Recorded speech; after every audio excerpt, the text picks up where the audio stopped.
Bismillahirrahmanirrahim. Assalamualaikum warahmatullahi wabarakatuh. Alhamdulillahirabbil alamin wa bihi nasta'inu ala umuri dunya waddin. Wassalatu wassalamu ala sayyidina Muhammadin nabiyil ummi wa ala alihi wa ashabihi wa man tabi'ahu bi ihsanin ila yaumiddin, amma ba'du. Alhamdulillahirabbil alamin. Mudah-mudahan saum kita, qiyam kita seluruhnya disertai dengan rahmat dan berkah Allah Subhanahu wa taala. Semoga amal-amalan yang telah kita lakukan dan yang akan kita kerjakan khususnya di bulan Ramadan ini sanggup mengangkat kita di derajat yang paling tinggi, letaknya adalah di surga Firdausil A'la. Amin ya rabbal alamin. Indah yang memang berada di dalam bulan Ramadan ada beberapa khasnya. Karena kalau kita menyebut nama sesuatu, insya Allah kita langsung terbayang khasnya. Ketika kita sebutkan Makkah, insya Allah semuanya bisa membayangkan Ka'bah. Ketika bisa kita menyebutkan Madinah, mungkin bisa kita membayangkan Masjid Nabawinya, atau membayangkan Raudhahnya, atau membayangkan Kuba hijaunya. Bahkan kalau kita sebutkan Palembang saja, yang kebayang apa? PMP-nya. Iya. Itulah khas yang selalu kita disebutkan, kebayang sesuatu. Dan ternyata kalau kita sebutkan Ramadan, jujur yang kebayang dalam benak kita apa ketika disebutkan Ramadan? Kolak? Jangan. Iya. Apa yang kebayang ketika Ramadan yang kebayang? Taraweh? Iya. Puasa? Iya. Qiyamul Lail? Iya. Tapi ternyata kalau kita melihat dari apa yang disampaikan Rasulullah dan Al-Quranul Karim terutama, ketika menyebutkan Ramadan, ternyata ada keutamaan yang identik dengan Ramadan. Pertama, saya sampaikan, indahnya Ramadan ini tidak lepas daripada 3 hal yang hampir sama isinya. Pertama adalah ampunan, yang kedua adalah penghapusan dosa, yang ketiga adalah pembebasan dari api neraka.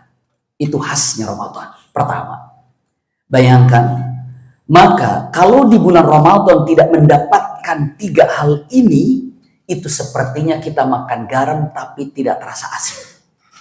Kalau kita tidak merasakan 3 poin ini di bulan Ramadan, ibaratnya kita makan gula tapi tidak terasa manis.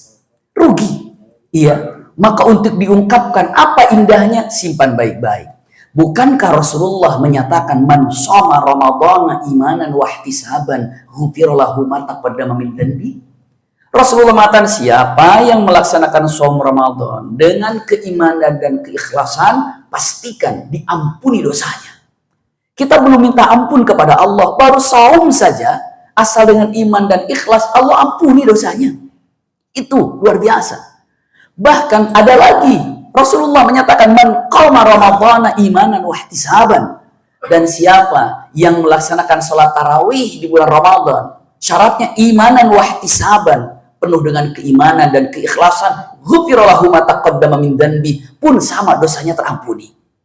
Jadi kita melaksanakan shaum, kita melaksanakan salat tarawih, langsung dosanya bersih, diampuni oleh Allah Subhanahu wa taala dengan syarat ada keimanan dalam hatinya dan keikhlasan dalam melakukannya. Keikhlasan itu rasa senang ketika mengerjakannya.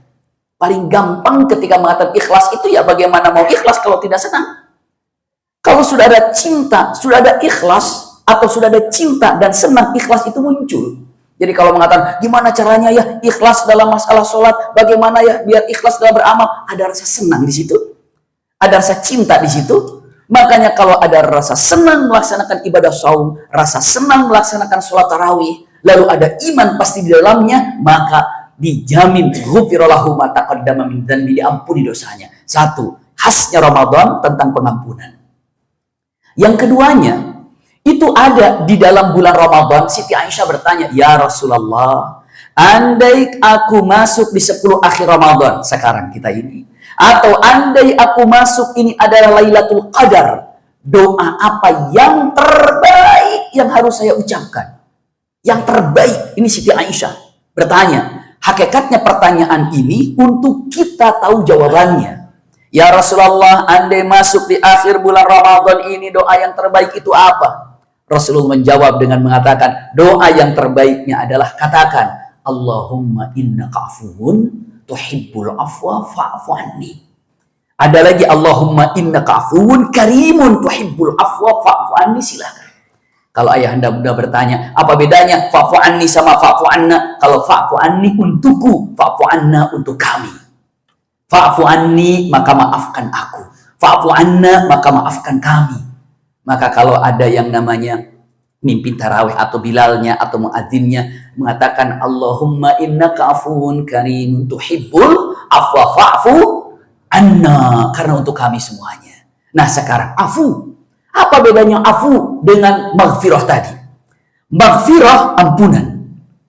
Afu itu dalam bahasa Arab paling mudah affatur riyah.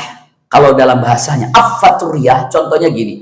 Afu kalau dalam bahasa Arab artinya meninggalkan. Itu saja paling gampang. Tapi meninggalkan apa? Meninggalkan tanpa jejak. Contoh gini. Kalau kita berjalan di padang pasir, pasti ada jejak kaki. Jejak kaki itu begitu datang angin, tersapu dan hilang jejak itu. Tidak tahu jejak sebelah mana tadi, jejak apa, karena tersapu dengan angin, tanpa bekas. Punten, afu artinya memaafkan sempurna, tanpa jejak, tanpa bekas, tanpa ada dendam, tanpa ada perhitungan, tanpa ada kebencian, bebas. Afu itu namanya dihapus. Jadi kalau ada orang misalnya punya salah sama kita, terus dia minta maaf, terus kita kata, oke, saya maafkan, tapi hukum tetap proses berjalan. Itu bukan afu. Iya, afu itu benar-benar ditinggal, udah, dia punya sapunya, saya bebaskan, udah, bebas, terserah, mau ngapain terserah. Iya, diri sendirinya, itu namanya afu. Itu artinya membebaskan segala suatu bentuk kesalahan yang terjadi kepada diri kita. Dan kita tidak pikirkan apa-apa, itu namanya afu. Tapi, itu sulit buat kita, tapi Allah al-afu, itu maksudnya. Nah, ada mengungkit-ungkit kesalahan. Nggak pernah mengungkit kekeliruan, afu. Maka ketika doa Allahumma innaka afuun, ya Allah sesungguhnya engkau adalah yang maha menghapus, ya, tuhibbul afwa, dan sangat menyukai menghapus dosa. Fa'fu anni, maka maafkan kami, maafkan aku, fa'fu anna. Jadi ketika ini kita minta agar Allah menghapus semua kesalahan, itu yang ada. Subhanallah. Lalu yang ketiga, luar biasa. Yang ketiga ada itqum minan nar. Apa itqum minan nar? Itqum minan nar itu pembebasan dari api neraka. Hadis Rasulullah, walillahi utaqa'u minan nar. Dan Allah memiliki nama-nama, ulangi lagi. Allah memiliki nama-nama yang Allah sudah siapkan untuk disebut di bulan Ramadan. Untuk dibebaskan dari api neraka. Sahabat bertanya, ya Rasulullah, kapan Allah menyebut nama-nama itu? Rasulullah menjawab, wadzalika kullul laila. Ini terjadi setiap malam Ramadan. Jadi begitu tiba maghrib sampai besok subuh azannya tiba, itu Allah melihat ke bumi, mana yang pantas untuk aku bebaskan dari api neraka. Minta kepada Allah, ya Allah sebut nama aku malam ini untuk kau bebaskan dari api neraka. Ya Allah sebut nama aku, sebut nama ayahku, sebut nama ibuku, sebut nama suamiku, sebut nama istriku, sebut nama anak-anakku, sebut nama almarhumah fulan, almarhumah fulana, sebutkan. Sudahkah ada di antara kita minta kepada Allah di setiap malam untuk disebut namanya, dibebaskan dari api neraka? Satu malam saja Allah sebut nama kita, selesai. Selesai dari apa? Selesai dari neraka. Maka para ulama mengatakan tingkatan yang tertinggi itu adalah punten, itqum minan nar. Kenapa? Ketika Allah ampuni dosa kita, setelah diampuni, mungkin nggak kita berbuat salah lagi? Mungkin. Setelah Allah hapus dosa kita, mungkin kita gores lagi kesalahan dengan kesalahan kita? Mungkin. Tapi kalau Allah sudah katakan, utaqa, kalian bebas dari api neraka, nggak mungkin Allah membalikan lagi untuk menjadi ahli neraka. Tidak. Maka para ulama mengatakan, mintalah kepada Allah untuk dibebaskan dari api neraka. Ini adalah khasnya Ramadan. Ampunan, penghapusan, itqum minan nar, raih. Makanya kalau mengatakan rahimal af, justru orang yang paling merugi itu adalah begitu Ramadan selesai, dosanya masih belum habis. Dosanya belum terampuni. Padahal ini adalah momen yang paling penting untuk beristighfar, untuk minta ampun, dan untuk membebaskan dari api neraka. Pertanyaannya, saya tobat? Iya. Tapi ingat, tobat itu kalau para ulama membaginya dengan 3 tahap. Ada tobat yang biasa, Ada tobat yang luar biasa dan ada tobat yang istimewa. Kalau tobat yang biasa bagaimana? Tobat yang biasa itu adalah tobat yang saat kita meminta kepada Allah pengampunan atas dosa, atas apa? Permohonan ampun karena dosa kita. Itu adalah tobat biasa. Ya Allah, maafkan aku. Ampuni aku. Karena aku banyak meninggalkan sholat. Nah, itu karena dosa. Ketika kita minta ampun kepada Allah karena dosa kita, itu tobat biasa. Tobat biasa itu. Pertama itu, tobat biasa. Iya. Tapi yang kedua, tobat yang luar biasa. Ini mungkin kita kadang-kadang lupa untuk meraih tobat yang kedua ini. Tobat kepada Allah karena kita meninggalkan amalan sunnah padahal kita mampu mengerjakannya. Para ulama menitobati itu. Ya Allah, saya tobat padahal saya mampu salat qobliyah. Ya Allah, saya tobat padahal saya mampu salat ba'diyah. Ya Allah, saya tobat padahal mampu saya puasa Senin Kemis. Ya Allah, saya tobat padahal saya mampu puasa tengah bulan. Ya Allah, saya tobat padahal saya bisa berinfak 50.000 mah 10.000 mah saya ada, tapi saya nggak mengeluarkan itu. Taubat kepada Allah karena kita meninggalkan amalan sunnah. Pernahkah tidak di antara kita taubat kepada Allah karena meninggalkan amalan sunnah? Ternyata para ulama mah taubat karena meninggalkan amalan sunnah. Kadang-kadang kita disuruh taubat tentang amalan sunnah. Sunnah kan nggak apa-apa, ditinggali juga nggak dosa. Itu kira-kiranya. Tidak, rugi kalau tidak mengerjakan amalan sunnah itu. Rugi. Kenapa? Allah berikan bonus untuk diambil, untuk diraih, lalu kita tidak mengerjakannya. Rugi kita ini. Apa susahnya qabliyah? Apa susahnya ba'diyah? Subhanallah. Kenapa? Kadang-kadang itulah yang ada. Taubat yang kedua, taubat kepada Allah atas punten gara-gara kita banyak meninggalkan amalan sunnah. Yang ketiga, ini istimewa. Apa istimewanya? Taubat kepada Allah karena kita terlalu banyak menggunakan atau mengerjakan amalan yang mubah. Coba renungkan dari tadi pagi sampai ketemu malam ini, amalan yang mubah apa saja yang telah dikerjakan? Apa? Dan usikum wa iyaya nafsi taqwallah punten. Sebagai ikhtitam yang ingin saya sampaikan dalam kultum ini. Biasanya kalau kultum itu kan kuliah 7 menit. Kalau ini kultum bukan kuliah 7 menit, kuliah terserah antum. Ya. Kultum gitu namanya. Kenapa? Punten simpan baik-baik. Ya. Jadi ketika dengan mengatakan jujur, banyak amalan yang mubah. Iya, melihat televisi, melihat tontonan. Tapi ada hal yang banyak kita rasakan semuanya. Jujur semua tolong jawab dengan hati kita masing-masing. Waktu dari 1 Ramadan sampai 22 Ramadan, besok 23, waktu itu terasa cepat apa telat? Cepat. Nggak terasa. Cepat. Ada nggak gambaran dari Rasulullah? Ada. Apa kata Rasulullah? Idza qaraba zaman fa'lam anna sa'ata laqad iqtarabat. Ketahuilah apabila Anda sudah merasakan waktu itu begitu dekat sekali antara pekan ke pekan, antara bulan ke bulan, fa'lam, ketahuilah sesungguhnya itu tanda daripada akhir zaman.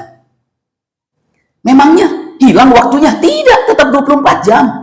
Yang hilang itu apa? Yang hilang itu keberkahannya. Dicuri keberkahannya. Siapa yang mencurinya? Hawa nafsu. Melalui apa? Jujur, punten, saya, kita, semuanya banyak dicuri dengan handphone ini. Kalau sudah baca Quran, setengah jam banyak muapnya berapa kali. Tapi kalau sudah pegang handphone, scroll.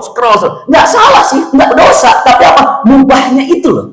Para ulama tuh ditaubati itu. Kita tidak membicarakan dosa. Mungkin dengan handphone bisa berbuat dosa. Tapi ingat, dengan handphone bisa berbuat baik. Dengan handphone bisa berbuat amal saleh. Tapi punten, itu bukan sebagai alasan, tapi kalau dilihat untuk sekarang jujur kepada diri kita pribadi, dengan handphone ini banyak amalan wajib dikerjakan, sunnahkah atau mubahkah? Ini kita tidak membicarakan yang haram, tapi membicarakan tentang kita orang-orang yang ahli jannah, jangan sampai terjebak dengan amalan yang mubah. Sampai doanya ataupun hadis Rasulullah mengatakan gini, min husnil islamil mar'i tarkuhu ma la ya'nihi. Sebaik-baik seorang mukmin itu yang selalu meninggalkan amalan yang punten tidak bermanfaat. Tobati itu. Dan punten, sebagai penutupnya, cara tobat itu bukan hanya sekedar tobat, ya Allah maafkan aku. Ya Allah maafkan aku telah meninggalkan amalan sunnah.